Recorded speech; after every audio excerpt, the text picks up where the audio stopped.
First of all, I'd like to say greetings to Professor Louise and all of his students and participants in this conference. I am very, very sorry that I was not able to make it physically there. I'm doing it at least by the waves of the ether. I'd like to talk about dialogue and its implications in brief fashion. First of all, the word dialogue in all of our Western languages, as far as I know, all come from the root language of Greek, dialogos. Logos, as you can imagine, means logic, means thinking, and dia means across or together. So dialogos, dialogue, literally means thinking and talking, because how can I communicate my thinking except by way of words? So dialogue means thinking and talking together. That's the basic meaning. Now, when I talk about dialogue in the contemporary scene, I really mean to suggest that we are using it in a very special kind of way in the last 50 years or so. Meaning, first of all, that nobody knows everything about anything. Therefore, we need to dialogue. In other words, I have to talk with you to let you know what I am thinking, how I understand something. And then you then respond by repeating to see if you in fact have understood me correctly. And then you state your position, and we then try to understand each other where we agree, where we disagree, where we decide to disagree. So basically, that's what the word dialogue means. Again, the basis for it, of course, is that nobody knows everything about anything, especially in the area of religion and the meaning of life in general, because it's so broad. Naturally, I, as an American on this side of the world, am going to have different views of certain things from, let's say, a Chinese Buddhist young woman on the other side of the world. Doesn't mean that we won't agree on many things, but we're going to see things from different angles, and that's why we need to share together. So that's what fundamentally dialogue means. And when I'm talking about it in the work that I do, I basically talk about deep dialogue. And I talk about deep dialogue rather than just plain dialogue, so as to make it clear that what I'm talking about is something that goes deep into my inner self, that I want to share with you, and I hope you will be willing to share with me. And it is not just a casual affair, let's have a conversation, let's have a dialogue now for 2 minutes or 5 minutes or whatever. Rather, by the term deep dialogue, I mean to indicate that this whole approach to life in general, 24 hours a day, 365 days a year, needs to be a habit, the way that we just habitually, automatically respond, that we want to learn what the other person is thinking so that we can change. Yes, that's what I meant. We can change minimally. My understanding you correctly as you think you are saying, speaking out loud, but my thinking and understanding you correctly, this doubtless is a change in me. Chances are 99.9% I did not understand you completely correctly before we began to have this dialogue. That's the whole point of our having the dialogue. I want to understand reality from your point of view. And presumably, dialogue means you want to try to understand reality from my point of view. Of course, that doesn't mean that we necessarily agree with everything that we hear the other person saying. But first of all, we want to understand what you are really thinking and saying, and the same for me. Now, besides deep dialogue, I also talk about critical thinking. This basically means, let's say, the three W's. First W, what?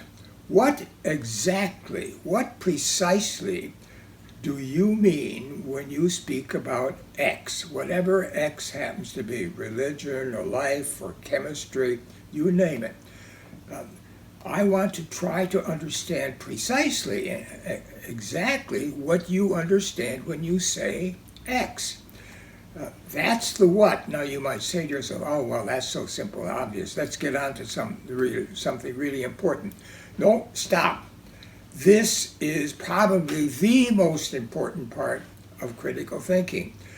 To get clear, first of all, what you are talking about, and then secondly, what your partner is talking about. That's the what. That takes real effort, and we usually get it wrong the first time or for several times, or maybe all the time. Second W is whence. It's an older English word, W-H-E-N-C-E. It means where does this information that you are talking about supposedly come from?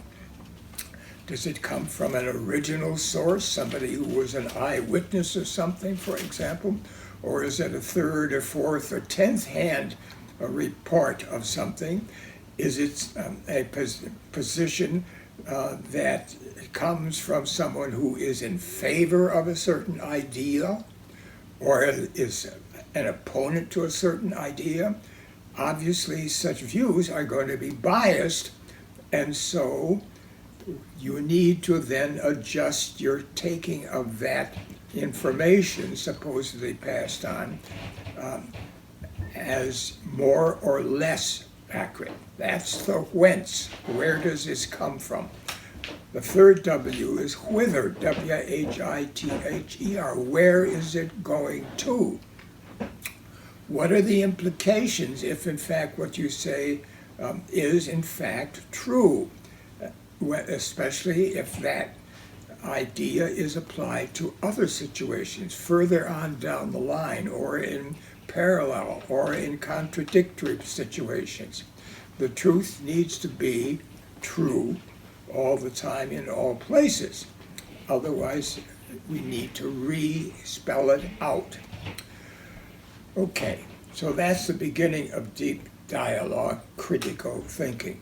Beyond that, the next is we have to also develop our skills in the area of emotional intelligence. Emotional intelligence, it focuses on how do I, as a human being, relate to other human beings? Well, you might think, well, this is obvious, this is simple.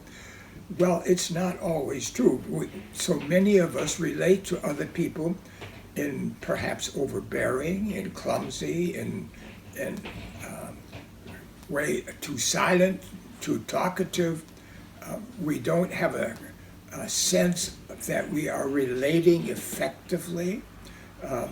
All of these elements, they're hard to fix on ahead of time, but they're absolutely critical, because otherwise we will be talking in a vacuum, and what we say may go right by our person, our dialogue partner.